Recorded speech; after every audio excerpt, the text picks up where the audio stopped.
Hi friends, welcome back to Shruti kitchen. ಇವತ್ತಿನ recipe sweet corn and mushroom gravy. ಇದನ್ನು ಮಾಡೋದಕ್ಕೆ sweet corn ತೊಗೊಂಡಿದ್ದೀನಿ 1 ಬೌಲಷ್ಟು. ಅದನ್ನ ತೊಳೆದು ಬೇಯಿಸಿಟ್ಕೊಂಡಿದ್ದೀನಿ. ಹಾಗೆ ಮಶ್ರೂಮು ಅದನ್ನು ಕೂಡ ವಾಶ್ ಮಾಡಿ ಇಟ್ಕೊಂಡಿದ್ದೀನಿ. ವಾಶ್ ಮಾಡಿಕೊಂಡು ಈ ಥರ ಕಟ್ ಮಾಡ್ಕೋಬೇಕು. ಒಂದು ಮಶ್ರೂಮಲ್ಲಿ 4 ಭಾಗ ಮಾಡ್ಕೊಳ್ಳಿ ಸಾಕು, ತುಂಬ ಚಿಕ್ಕದಾಗಿ ಮಾಡ್ಕೋಬೇಡಿ. ಮಶ್ರೂಮೆಲ್ಲ ಕಟ್ ಮಾಡ್ಕೊಂಡು ಇಟ್ಕೊಳ್ಳಿ. ಇವಾಗ ಒಂದು ಬೌಲಿಗೆ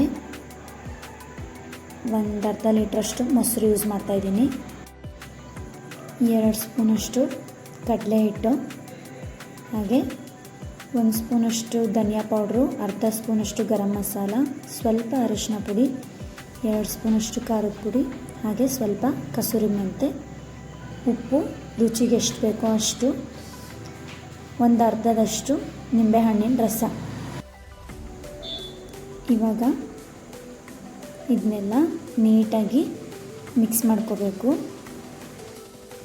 ಯಾವುದೇ ರೀತಿಯಾದಂಥ ಗಂಟುಗಳಿರಬಾರ್ದು. ಹಾಗೆ ನೀಟಾಗಿ ಮಿಕ್ಸ್ ಮಾಡ್ಕೊಳ್ಳಿ. ಒಂದು ಫೈನ್ ಪೇಸ್ಟ್ ಆಗಬೇಕು. ಇವಾಗ ಇದಕ್ಕೆ ಕಟ್ ಮಾಡಿರೋಂಥ ಮಶ್ರೂಮ್ನ ಹಾಕಿ ಮಿಕ್ಸ್ ಮಾಡಬೇಕು. ಮಸಾಲೆ ಎಲ್ಲ ಮಶ್ರೂಮ್ ಜೊತೆ ಸೇರಬೇಕು. ಹಾಗೆ ಮಿಕ್ಸ್ ಮಾಡಿ. ಇದಕ್ಕೆ ನೀರೇನೂ ಹಾಕೋ ಹಾಗಿಲ್ಲ. ಈ ಥರ ಎಲ್ಲ ಮಿಕ್ಸ್ ಮಾಡಿ ಒಂದು ಅರ್ಧ ಗಂಟೆ ಮ್ಯಾರಿನೇಟ್ ಆಗಕ್ಕೆ ಬಿಡಬೇಕು. ಇವಾಗ ಇದು ರೆಡಿಯಾಗಿದೆ. ಇವಾಗ ಸ್ಟವ್ ಆನ್ ಮಾಡಿ ಒಂದು ಬಾಣಲೆ ಇಟ್ಕೊಳ್ಳಿ. ಬಾಣಲೆ ಸ್ವಲ್ಪ ಬಿಸಿ ಆದಮೇಲೆ 1-2 ಸ್ಪೂನಷ್ಟು ಎಣ್ಣೆ ಹಾಕಿ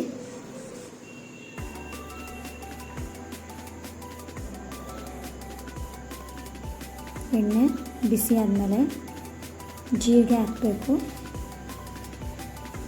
ಜೀರಿಗೆ ಫ್ರೈ ಆದಮೇಲೆ ಕಟ್ ಮಾಡಿಟ್ಟಿರೋಂಥ ಹಸಿಮೆಣಸಿನ್ಕಾಯಿನ ಹಾಕಿ ಫ್ರೈ ಮಾಡ್ಕೊಳ್ಳಿ. 1-2 ಹಸಿಮೆಣಸಿನ್ಕಾಯಿ ಆದರೆ ಸಾಕು. ಹಸಿಮೆಣಸಿನ್ಕಾಯಿ ಫ್ರೈ ಆದಮೇಲೆ ನಾವು ಚಿಕ್ಕದಾಗಿ ಕಟ್ ಮಾಡಿರೋಂಥ 2 ಈರುಳ್ಳಿನ ಸೇರಿಸ್ತಾ ಇದ್ದೀನಿ. ಈರುಳ್ಳಿನ ಹಾಕಿ ಫ್ರೈ ಮಾಡಬೇಕು. ಈರುಳ್ಳಿ ಕೆಂಪಗಾಗೋವರೆಗೂ ಫ್ರೈ ಆದರೆ ಸಾಕು. ಇಷ್ಟು ಫ್ರೈ ಆದಮೇಲೆ ಇವಾಗ ಇದಕ್ಕೆ ನಾವು ಮ್ಯಾರಿನೇಟ್ ಮಾಡೋಕ್ಕಿಟ್ಟಿರೋಂಥ ಮಶ್ರೂಮ್ನ ಹಾಕಿ ಮಿಕ್ಸ್ ಮಾಡಬೇಕು. ನಿಧಾನಕ್ಕೆ ಒಗ್ಗರಣೆ ಜೊತೆ ಮಿಕ್ಸ್ ಆಗೋದಕ್ಕೆ ಬಿಡಿ.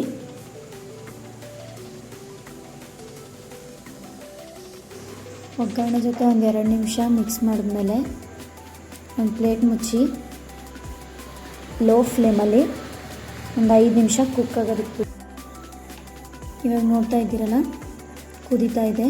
ಮತ್ತು ನಿಧಾನಕ್ಕೆ ಕೈ ಆಡಿಸಿ, ಯಾಕೆಂದರೆ ಕಡಲೆ ಹಿಟ್ಟು ಹಾಕಿದ್ದೀವಲ್ಲ, ಹೈ ಫ್ಲೇಮಲ್ಲಿಟ್ಟರೆ ಅದು ಸೀದ್ಬಿಡುತ್ತೆ ಅಂತ. ಇವಾಗ ಅದಕ್ಕೆ ಬೇಯಿಸಿಟ್ಟಿರೋಂಥ ಕಾರ್ನು ಹಾಗೆ ಸ್ವಲ್ಪ ಕೊತ್ತಂಬರಿ ಸೊಪ್ಪನ್ನ ಹಾಕಿ ಮಿಕ್ಸ್ ಮಾಡಬೇಕು. ನಿಧಾನಕ್ಕೆ ಮಿಕ್ಸ್ ಮಾಡಿ ನಾವು ಕಲಸಿಟ್ಟಿರೋಂಥ ಮಶ್ರೂಮ್ನ ಹಾಕಿ ಒಂದು 5 ನಿಮಿಷ ಕುಕ್ ಮಾಡಿದ್ರೆ ಸಾಕು. ತುಂಬ ಜಾಸ್ತಿ ಕುಕ್ ಮಾಡೋದೇನು ಬೇಡ. ಇವಾಗ ಸ್ವೀಟ್ ಕಾರ್ನ್ ಮಶ್ರೂಮ್ ಗ್ರೇವಿ ರೆಡಿಯಾಗಿದೆ. ನೀವು ಒಂದು ಸತಿ ನಿಮ್ಮ ಮನೆಯಲ್ಲಿ ಟ್ರೈ ಮಾಡಿ ಹೇಗಿತ್ತು ಅಂತ ಕಮೆಂಟಲ್ಲಿ ತಿಳಿಸಿ. ನಮ್ಮ ಚಾನಲ್ನ ಸಬ್ಸ್ಕ್ರೈಬ್ ಮಾಡಿ ಹಾಗೆ ಲೈಕ್ ಮಾಡಿ. ಪ್ಲೀಸ್ ಸಪೋರ್ಟ್ ಮಾಡಿ. Thank you.